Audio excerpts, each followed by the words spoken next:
59 seconds. That's literally it. Just 59 seconds, blinking right there on the screen. Imagine knowing you have less than a minute to make the ultimate call. Do you run for your life, or do you risk absolutely everything to uncover a truth that's going to turn your entire world upside down? Well, that is the exact heart-pounding dilemma we're diving into in today's Explainer. And look at how the sheer terror is established right out of the gate. The digital voice laughs coldly through the manor's speakers. I mean, that single detail just instantly sets this freezing, chilling atmosphere. It's not just some sterile, robotic countdown, right? It's a literal taunt. We feel this immediate, incredibly high-stakes threat filling up the room before a single character even twitches. So let's get right into the anatomy of a scene, deconstructing Episode 8's 60-second climax. We're going to break down one of the most stressful, narrative-shifting minutes of television we've ever seen. We'll look super closely at how every single second is masterfully used to build up the tension, expose the real character motivations, and then ultimately completely pull the rug out from under us. Okay, moving right along to Section 1, the ticking clock, establishing the threat. Using a literal countdown is just the perfect narrative engine because it gives the scene this totally relentless forward momentum. You literally cannot escape time, and neither can the characters. At 59 seconds, boom, the countdown plunges us straight into chaos. Then, right down at the 10-second mark, the desperation absolutely peaks with that final bypass attempt. And finally, at exactly 1 second, we hit the ultimate climax. The super rigid structure basically forces us to feel the exact same rising panic that they're feeling. Which brings us to Section 2, fight or flight, diverging paths. So, when you put people under this kind of immense, crushing pressure, how does a life-or-death situation reveal their true priorities?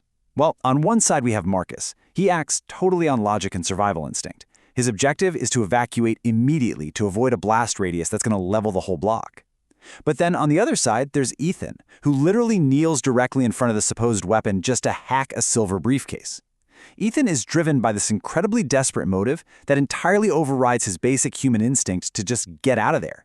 For him, getting answers is way more important than his own safety. Let's unpack that in Section 3, the hidden mainframe, uncovering the lore. Now you might be wondering, why on earth does Ethan make such a wildly irrational choice? Well, it all comes down to this one crucial line of dialogue. He says, "If I run, they win. They want me to abandon the mansion because my grandfather hid the core mainframe directly beneath our feet." So Ethan actually realizes that this threat isn't just a physical bomb, it's a targeted psychological tactic. It's perfectly designed to force them away from his grandfather's hidden legacy. And man, this realization completely shifts the balance of power in his head and gives him the absolute resolve to just stay put. Recognizing the bluff, Ethan dives into this frantic, step-by-step technical battle against the machine. Step 1, he pulls out his notebook. Step 2, he reveals a digital keypad cleverly built right into the back cover. The guy definitely came prepared. And then Step 3, he plugs the wire from that notebook directly into the silver briefcase. He's literally attempting to stop the countdown manually, completely tuning out Marcus, who is just screaming at him to evacuate. Then, at the 10-second mark, the visceral tension just completely skyrockets.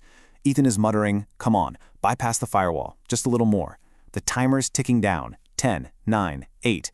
This desperate race against that super cold digital voice we heard earlier, it's an absolute masterclass in making highly technical dialogue feel incredibly suspenseful. Every single keystroke is literally a matter of life and death. And that sets up Section 4, the final twist, subverting expectations. We're in the absolute final moments now. The timer hits 1, and the narrative just artificially pauses the tension right on that single digit, forcing all of us to just hold our breath. Does the bomb go off? I mean, we're sitting there fully expecting the screen to flash white, fully expecting that massive blast radius to just vaporize the room. But no way, the blast never comes. Instead, the briefcase pops open, and we are hit with 3 massive rapid-fire revelations that explode onto the screen and completely flip the narrative on its head.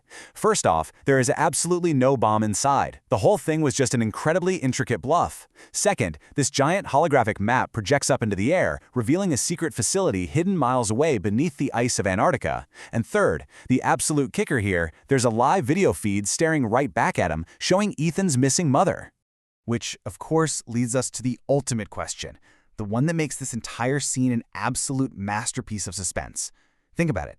If his mother is actually hidden away down in Antarctica, what is the core mainframe beneath the mansion actually protecting?